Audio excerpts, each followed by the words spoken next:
अब तो पड़ जाएगी ना तुम्हारे कलेजे में ठंडक। सुनो जी, जरा देखिए तो भला दरवाजे पर कौन है। मालती ने डोरबेल बजने के साथ रसोई से ही बलदेव से कहा। देखता हूँ। और बलदेव दरवाजे पर पहुंच गए। कौन? ये कोर्ट से नोटिस आया है। और सामने वाला नोटिस पकड़ाकर चला गया। कोर्ट से नोटिस हमारे घर? बलदेव तो एकदम से चौंक ही पड़े और वहीं खड़े खड़े नोटिस खोलकर देखने लगे। और जैसे ही नोटिस पढ़ा, आंखों के आगे अंधेरा सा छाने लगा। भरी ठंड में भी पूरा शरीर पसीने से नहा गया। उनको लगा अभी दिल बैठ जाएगा और वो वहीं आंगन में पड़ी कुर्सी पर ही बैठ गए। कौन था? मालती ने फिर रसोई से पूछा, लेकिन उधर से कोई भी जवाब ना पाकर बाहर निकल आई। क्या हुआ? क्यों इतना परेशान हो गए तुम? मालती ने बलदेव को इतना परेशान देखकर कहा। और तब तक घर से ही ऑफिस का काम करने वाला बेटा शशांक भी मालती की घबराहट भरी आवाज सुनकर आ गया। ये लो देखो, पड़ जाएगी अब तुम्हारे कलेजे में अब ठंडक। ये नोटिस आया है कोर्ट से। बलदेव हकलाते हुए बोले।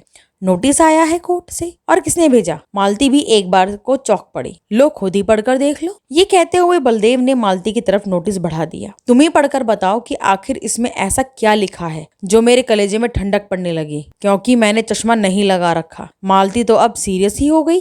पापा बताइए ना कि आखिर नोटिस किसने भेजा है और क्यों?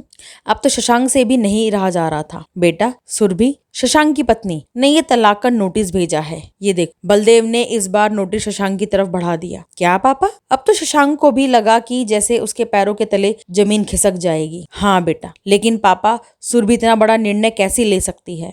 शशांक को तो सचमुच कुछ भी समझ में नहीं आ रहा था। बेटा, इस बार वो जिस तरह से अपमानित होकर गई है, उसके आगे तो यही होना था। बलदेव ने किसी तरह से अपने आप को संभालकर चश्मा ठीक करते हुए कहा। ठीक कह रहे हैं पापा आप, लेकिन पापा, मुझको ये उम्मीद नहीं थी कि सुरभि इतना बड़ा कदम उठा लेगी। ये कहते कहते शशांक की आंखों में आंसू झलकने लगे। बेटा, औरत को कमजोर नहीं समझना चाहिए और मुझको तो सचमुच ताज्जुब लगता है कि तेरी माँ एक औरत होते हुए भी इस सबके लिए उत्तरदायी है।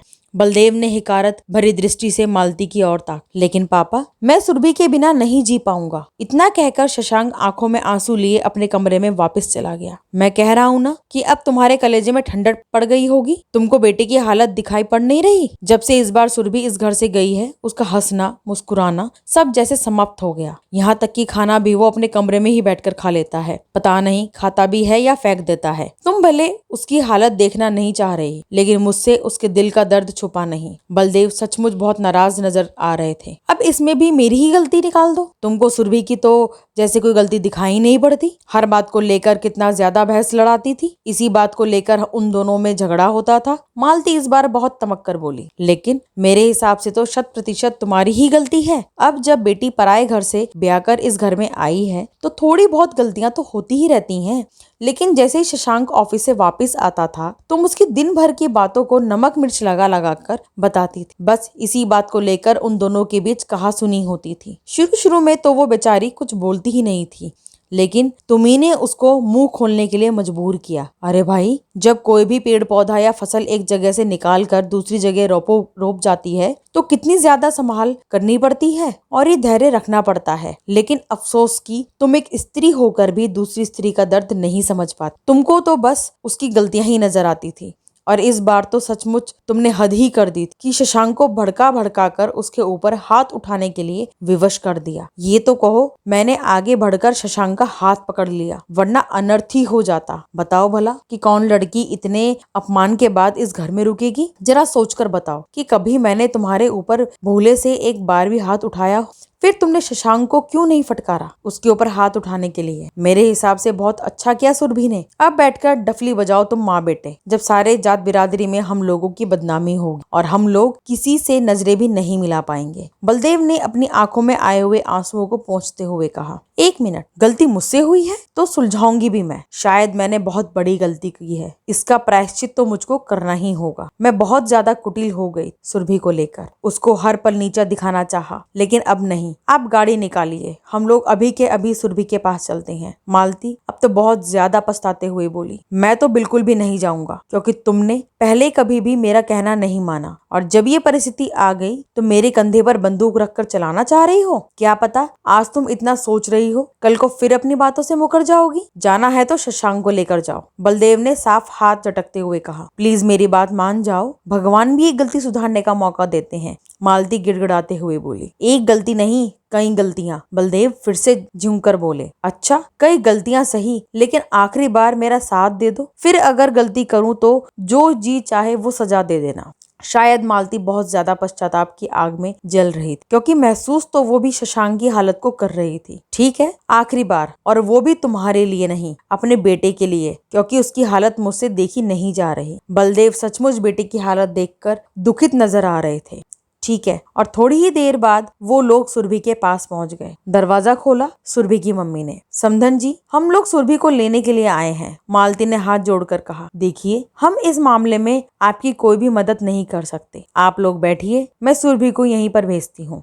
इतना कहकर वो अंदर चली गई और थोड़ी देर में सुरभि उन लोगों के समक्ष थी। सुरभि बेटा, आज तेरी सास तुझसे कुछ मांगने आई है। मैंने सचमुच तुम्हारे साथ बहुत ज्यादा जातियां की, लेकिन सिर्फ आखिरी बार माफ कर दो। तुमको विश्वास दिलाती हूँ कि आइंदा कभी भी मुझसे ऐसी गलती नहीं होगी।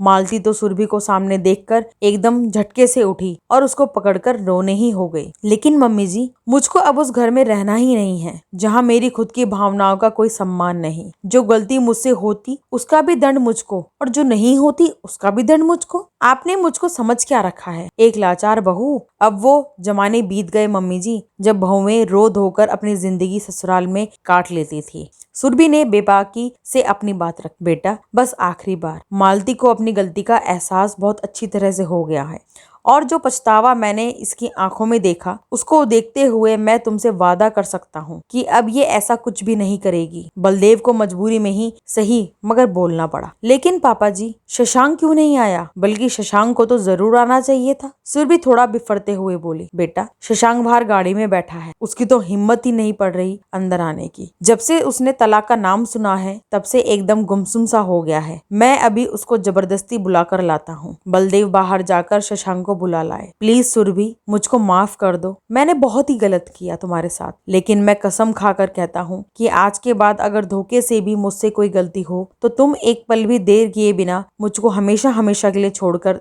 चले जाना। शशांक घुटनों के बल बैठकर सुरभि का हाथ पकड़कर रोते हुए बोला। ठीक है शशांक, आखिरी बार। सुरभि ने शशांक के कंधों को पकड़कर उठा लिया। शशांक तो सुरभि के गले लगकर फूट फूट कर रो पड़ा, क्योंकि वो तो सुरभि को बहुत प्यार करता था, लेकिन मालती की लगा बुझाई से तंग आकर सुरभि से झगड़ पड़ता था। अब बहू, अपने घर चलो और अपना केस वापस ले लो। अब से मैं तुम्हारी सास नहीं बल्कि एक माँ बनकर दिखाऊंगी, मालती ने सुरभि का हाथ पकड़कर कहा। और थोड़ी ही देर में सुरभि उन लोगों के साथ चल पड़ी, क्योंकि तलाक तो वो भी शशांक को नहीं देना चाहती थी, क्योंकि प्यार तो वो भी बेइंतहा करती शशांक से, लेकिन अपना सम्मान बचाए रखने के लिए एक झटका देना भी बहुत जरूरी था। मालती ने घर पहुंचकर आज दोबारा सुरभि की आरती उतारी, और आरती उतारने के साथ साथ उसके साथ बहुत ही प्यार से व्यवहार करने का वादा किया। खैर, समय अपनी गति से चल रहा था, और सचमुच मालती ने जो कहा उस पर चलकर दिखाया। अब तो सुरभि को कोई शिकायत भी नहीं रही। समय के साथ उसकी गोद में एक नन्ही मुन्नी परी भी आ गई। पूरा परिवार में स्नेह का वातावरण बन गया। नेक्स्ट वीडियो के लिए बेल आइकन को जरूर क्लिक कीजिएगा। स्वस्थ रहिएगा, मस्त रहिएगा, खुश रहिएगा। राधे राधे।